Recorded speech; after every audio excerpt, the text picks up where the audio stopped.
Hello বন্ধুরা, আজকে আমি শর্মিষ্ঠা চলে এলাম আজকের একটা নতুন ধরনের রেসিপি দিয়ে। দেখুন, আজকের হচ্ছে এখানে চিংড়ি মাছ একটু বড় বড় সাইজের, এখানে আছে পেঁয়াজ কুচো, রসুন কুচো, টমেটো কুচো, এখানে আছে দেখুন একটু গরম মশলা, একটু ঠেটা মতো, কাঁচা লঙ্কা, তেজপাতা, এখানে জিরে, ধনে গুঁড়ো, লঙ্কার গুঁড়ো, হলুদ গুঁড়ো, নুন আর তোমার হচ্ছে গিয়ে হলুদের গুঁড়ো, আর এখানে একটু দুধ। আজকে আমরা করছি চিংড়ি মাছের মালাইকারি। দেখুন কড়াই বসিয়ে দিয়েছি, কড়াইটা একটু পোড়া পোড়া লাগছে, এই কারণে কড়াইটা একটু মাছ ভাজা হয়েছিল, সেই কড়াতে আমি চিংড়িটা ভাজি। দেখুন বন্ধুরা, অল্প একটু তেল আছে আর কিছুটা সর্ষের তেল দেখুন আমি দিয়ে দিলাম। দেখুন বন্ধুরা, আমার তেল গরম হয়ে গেছে। আমি এবারে একটু হলুদ, চিংড়ি মাছে আর একটু লবণ আমি দেখুন দিয়ে আমি চিংড়ি মাছটা একটু মেখে নেব। নিয়ে দেখুন আমি কড়াইতে ভেজে নিচ্ছি, কড়াইতে আমি দিয়ে দেব।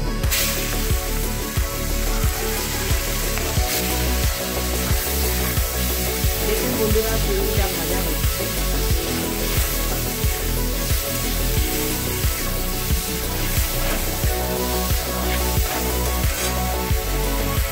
দেখুন বন্ধুরা, আমার চিংড়ি থেকে কি সুন্দর ঘি বেরিয়েছে, কত সুন্দর চিংড়িটা ভাজা হয়েছে, সুন্দর ভাজা হয়েছে, আর একটু ভাজা হবে।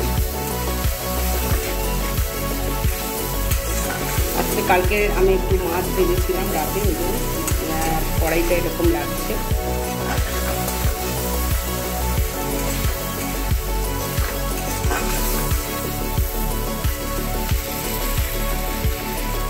দেখুন আমার চিংড়িটা ভাজা হয়ে গেছে, এবারে আমি কড়াই থেকে এটা তুলে নেব।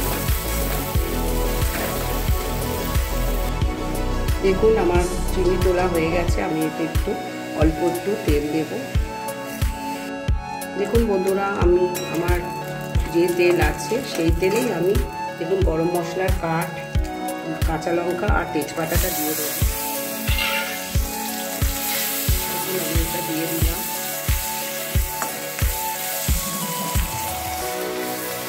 এরপর দেখুন রসুন একটু কাঁচা মতো আছে, দেখুন রসুন কাঁচাটা দিয়ে দিলাম।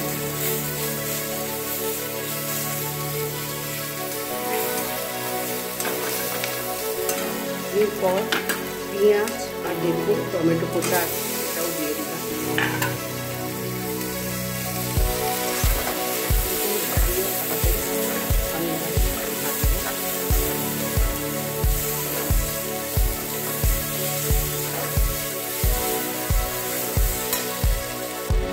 আমি আপনাদের আগেও বলেছি যে আমি খুব কম তেলেই রান্না করি, কারণ তেলটা শরীরের পক্ষে খুবই খারাপ।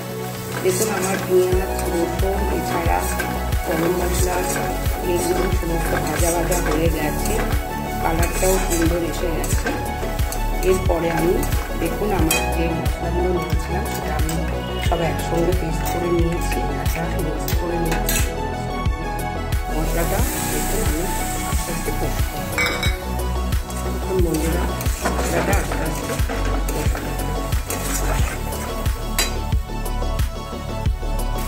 দেখুন বন্ধুরা, আমার মশলাটাও প্রায় কষা হয়ে এসছে এবং কত সুন্দর মশলার একটা কষা, সুন্দর একটা স্মেল বেরোচ্ছে, এছাড়া সুন্দর কষাই হয়ে গেছে এবং হালকা তেল একটু ছেড়ে দিয়েছে। এরপর দেখুন আমার মশলা, এখানে একটুখানি চিনি রেখেছি, এই মশলার সাথে আমি ওই হাফ চামচ মতো একটু চিনি আমি দিয়ে আর একটু ভালো করে কষবো, যাতে কালারটা আর একটু সুন্দর। যেহেতু আমি কাশ্মীরি লঙ্কা ব্যবহার করি না, নর্মালি লঙ্কা ব্যবহার করি, সেহেতু এটা দিয়ে একটু জাস্ট কষবো। দেখুন বন্ধুরা, এত সুন্দর মশলার একটা কালার এসছে, আমার মশলাটাও কষা হয়ে গেছে। দেখুন এবারে আমি মশলা ধোয়া যে জলটা সেটা বন্ধুরা, মশলা ধোয়া জলটা দিয়ে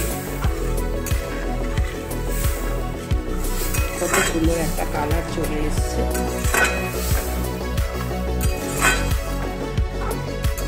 এরপর আমি দেখুন আমার মশলাটা সুন্দর, মশলাটা জলটা সুন্দর ফুটছে। এরপরে দেখুন আমার চিংড়ি ভাজাগুলো আমি এতে সমস্তটা ঢেলে দিলাম। বুঝতে পারছেন এটা চিংড়ি মাছের মালাইকারি হচ্ছে।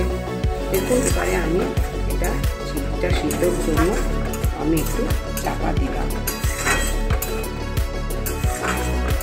দেখুন বন্ধুরা, এটা দিয়ে ফ্রাইড রাইস, পরোটা, লুচি, ভাত যে কোনো প্রিপারেশনের সাথে খুবই ভালো লাগে।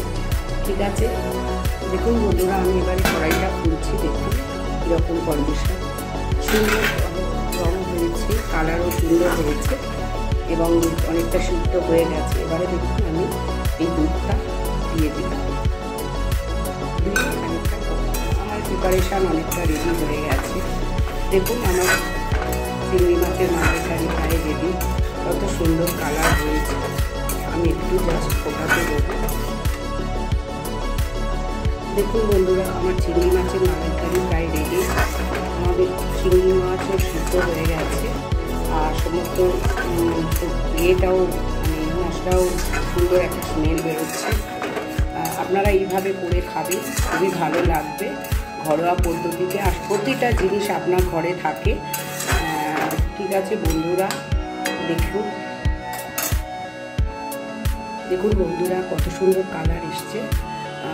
ঠিক আছে বন্ধুরা, এরপর দেখুন আমি একটু 1 চামচ, ছোটো চামচে 1 চামচ গরম মশলা দিয়ে দিলাম। দিয়ে আমি মোটামুটি এটা এবারে সার্ভ করতে যাব।